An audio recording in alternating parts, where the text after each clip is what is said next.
Hello there, good people of the world. Welcome to another FlightSimSafari video. This one is going to be pretty short, I guess. It's a quick view at the latest update for the Islander from Blackbox Simulation for Flight Simulator 2024. We're now at version 1.2.0. It's the third release, and so far there's been really a lot of room for improvement. Now, before we get into the details, let me add some quick personal remarks. First of all, I would say that Blackbox Simulation is really in dire need of some serious quality control for their releases. The first two releases were really unsatisfactory for a paid product, at least. We're not talking about some open source or freeware product where the work is crowdsourced and people are expected to help with developing the product and so forth. We're talking about a commercial piece of software that people pay for. And the customers have a right to expect a certain level of quality and professionalism, a product that is resembling the features that were advertised. So, look, I'm not a real world Islander pilot, but I can read data sheets and I can take a look at magazines and do some basic calculations. So, there are some basic numbers which are very easy to verify. There are speeds and roll rates and climb rates and braking power and stall speeds and so forth. And all of that is really easy to verify and make sure that it kind of is at least in the same ballpark as the real Islander. So far, Blackbox Simulation didn't check. Otherwise, they wouldn't have released the versions that they did, because even the simplest checks would have shown them that the numbers that the original product, that the original Islander has, for example, for climb rate and for braking power and all that, that these numbers were off. It was so simple. It's just a test flight of a couple of minutes. It doesn't take a whole lot of effort to verify the numbers, at least the basic numbers. But they didn't do that. And that kind of really annoys me, because if I'm a software developer myself, I don't have anything to do with simulation stuff. But if the products that I ship to my customers were as lackluster as the Islander product that was shipped so far, I would be out of business within weeks or fired from my company, whatever. So these guys really need to get their act together when it comes to quality control.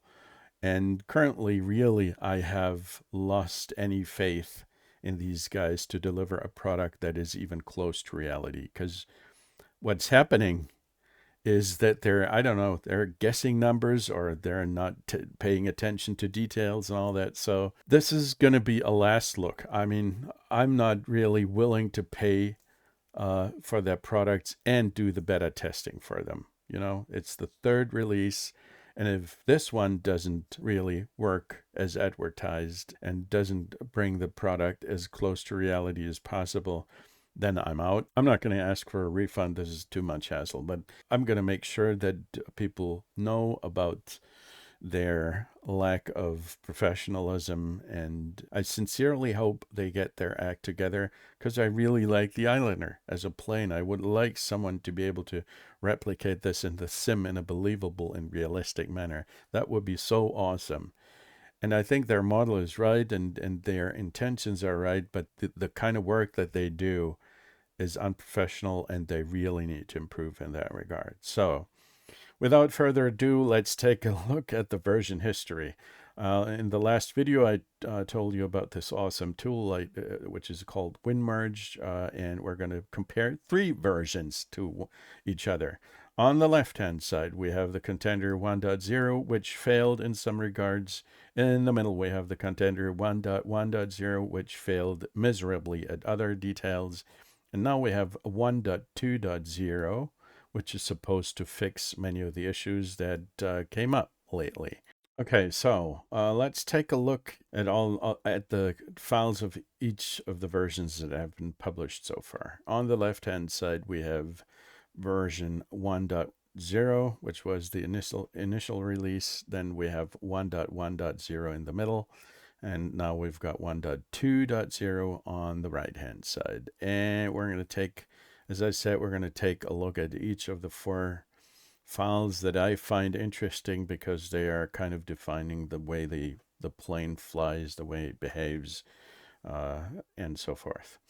So the first one would be the cockpit configuration file. That doesn't really have to do anything with how the plane flies, just what happens in the cockpit when you look at the gauges. Obviously, these guys changed some from the first version to the actual version. They changed a couple of values when it comes to the areas in the airspeed indicators so that you get an idea where the stall speeds are, all kinds of things. Yellow might be high speed area and you shouldn't go that fast really. Red is even higher and so forth and so forth. But this doesn't really have anything to do with how the plane actually flies. It's just an indicator helping you to determine whether you're doing something wrong. The same goes for the AOA indicator. They removed it in subsequent versions. This is not really that important, so let's take a look at the second one, which is the engine configuration. So first of all, we've got the power scalar. It was at the value of 1 in the beginning, then they increased it to 1.15, which I thought was the wrong direction because the engine was too powerful already. So then in the current release in 1.2.0, they changed it back to 1, which is the correct direction. I would even lower it further, but I mean, it's their show. They can do whatever the hell they want. The next one would be the engine mechanical efficiency table. As far as I've been able to understand, it kind of means how effectively the engine is burning fuel, how effectively it's working. You know, related to that is the engine friction table, which means how much internal friction the engine generates and how efficiently it works. They seem to have lowered some of the values, so the friction is less, which probably is a good thing. Now here's the thrust scalar. That was also one of the values that I suggested to actually lower because it was way too high even in the first release. In the second release, they did leave the value the same, but now they started to lower it, which is the right direction in my opinion, but it could be even lower than that. The prop blades here, initially there were 2 of them. Then in the 1.1.0 in the botched update, they increased it to 3. I have no idea why, and now it's back at 2. This here is, I think it's called moment of inertia. It kind of tells the simulator how much rotational inertia, which basically means resistance to changes in speed, the prop has. In other words, how heavy or sluggish it feels to spin up or slow down the engine or the RPM. From my initial findings, I would say that the value of 7 was good. Now it's up to 9, which means that the engine is more sluggish than it was before. It takes longer for it to spin up, and that feels unrealistic. Of course, I have no idea if it is because I couldn't find any real-life numbers to compare this to. But the engine has become quite lazy. The beta max, basically, that kind of defines the maximum prop blade pitch angle measured in degrees. To try to put it as simply as possible, it's the coarsest or most twisted position the prop blade can reach. And it basically means the lower the beta values, the smaller the angle is, the quicker the props can rotate, which is good for takeoff and low speed. And if you put in a high beta value, the blades are coarse, they have a big angle, and that's good for cruise and feathering. And they changed the values as well. Initially, they had 55 for the biggest angle that the prop can have. Now it's even more than that. It's 88. And the beta min used to be 8. Now it's 13, right? We're going to have to see how this actually plays out in the sim. The beta feather means that's the value. If you put it to feather, the props will not generate as much friction in the air, and it's the less friction the plane has, the better it is if you need to glide and you reach a certain point. Okay, next up is the flight model. Let's see what they did here. They have changed the center of gravity position. Actually, they have added attribute for that. Not sure what it exactly does, but we'll see. Now, this one here is big. It basically changes many values that have to do with the position and the dimensions of parts of the plane. I cannot go into detail of each one of those, but obviously they have done some major changes when it comes to the workings of, for example, the aileron, the elevator, and such.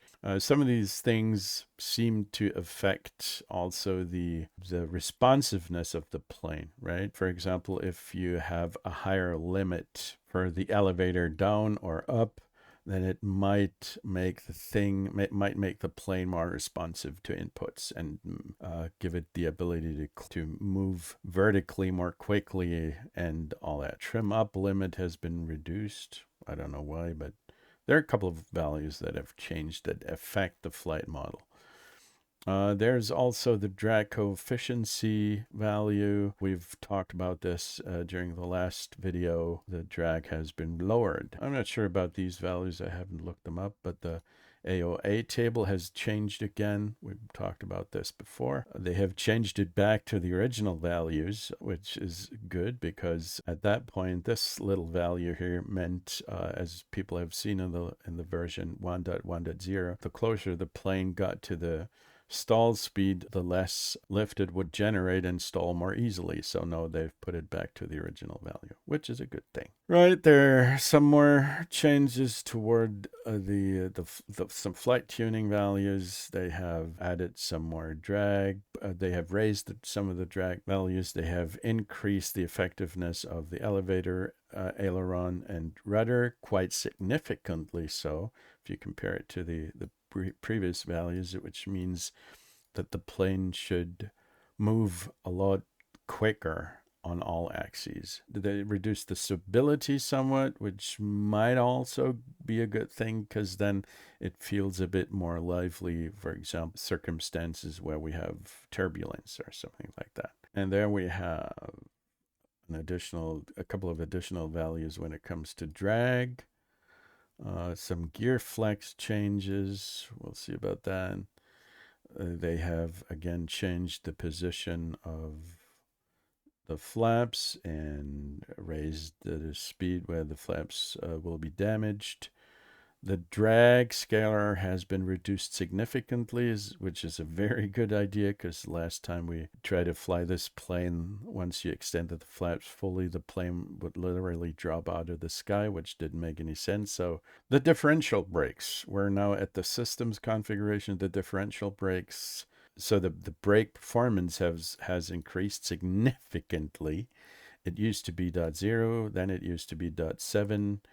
And now it's 3. I would almost believe that it might be a little bit too much, but we'll see how it feels like in the sim. Next stop would be to try to fly this thing in the sim. So, people, we're back over in Papua New Guinea. We're at Yambaitok.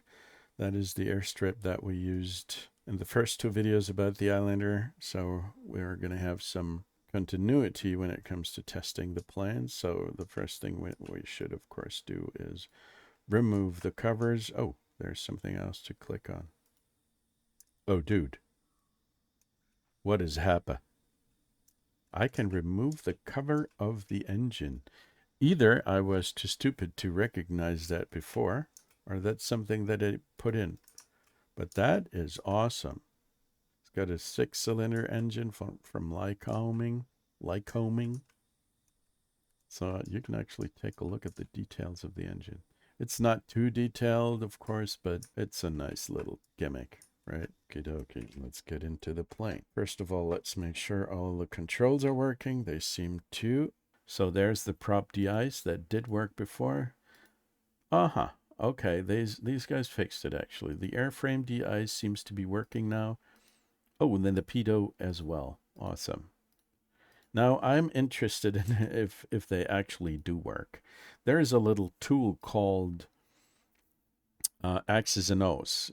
For you guys who don't know, it helps you in reassigning buttons or creating special configuration for your input for your peripherals. But what it also can do is watch, let's call it simulator events. The things, if you hit a button inside a plane, then it's going to tell you what kind of function it's actually performing. So we're going to ignore the spam because there's a whole lot of stuff going on in the background. And we're going to clear the list, and then we'll hit each one of those buttons. So the prop de-ice, let's see again. Yep, prop de-ice is working. That's this one here, right? Then we have the airframe de-ice. It's also working. This is this one here. And the pitot heat switch is also working. Awesome. They mapped it to the correct functions. And I'm interested in what this does because it works as well. It's on off for something that is supposed to be inoperable, but it seems that it is the windshield heater. Awesome. They should put up a label here. That's the avionics stuff and all that. We don't care about it. So the all of these three switches seem to have a certain function mapped to them. Awesome. The correct ones, actually. Right. So let's bring this thing back in the air and see whether it works. Oh, yeah. The engines are a lot more lazy when it comes to spooling up and spooling down. The brakes are working as intended. Yeah, it takes them a whole lot longer to reach certain RPM values. So let's make sure that we get the best possible mixture at this altitude, and then let's take off and see about the climb rate. The acceleration looks a bit more realistic to me. It's not that exaggerated. I'll pull back on the yoke, and the thing is climbing. Okay. It's not climbing nearly as quickly as it used to. We're much more realistic now. Okay, we're climbing at a speed of 79 knots, like 80 knots. And the climb rate is somewhere between 1500 and 1700 feet per minute sustained. I think that's still a little bit too much, but it's much better than it used to be. Make a quick landing. I'm not going to bother with cruise speed and all that. Just wanted to make sure. Some of the most pressing issues have been resolved, and one of them are the flaps. So I'm going to lower the flaps fully and see whether this thing falls out of the sky. It doesn't. That's a good thing. You can actually still fly it with flaps fully extended. It's not going to drop like a rock. At least now I can somewhat relate to this plane being something decently realistic. Although I must admit that I still have doubts about these guys actually being able to replicate a plane realistically in this sim. But it's not that bad anymore. Let's see about the braking performance. Ooh. Well, my touchdown was very late, but the plane still stopped in time, so that was good. Let's bring this thing down. It feels quite a bit more nimble. That's a given. The plane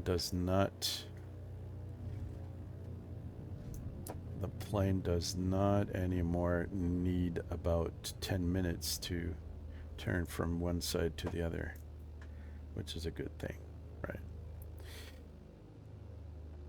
Okay, I would say it's better now. It really is. Whether it's completely realistic, I have no idea. Unfortunately, I don't really trust these guys to create a replica of as I said, inside the sim. I'm still not satisfied with the way Blackbox is communicating with the world and with the people. Look at the forums, you get an idea.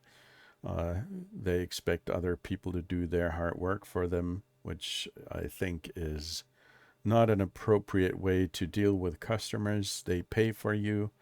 They want you to deliver a product that is worth the money. Currently, it's probably good enough. It hasn't been before, and you kind of abused your customers as beta testers, and it's something that I cannot appreciate. So get your act together, do some more quality control, make sure that the plane behaves in a realistic manner, do your homework, look up the numbers, and if in doubt, talk to the guys from Britton Norman. I guess they're going to be helpful to a certain degree. Then we can talk again. This was the last video that I did about the Britton Norman Islander from Blackbox Simulation. Everything else that is going to come, maybe a blog entry, a short one. But now you get an idea about what's been happening, and well, I hope you guys have a good time, have nice people around, and I'll see you soon on the next one. Take care.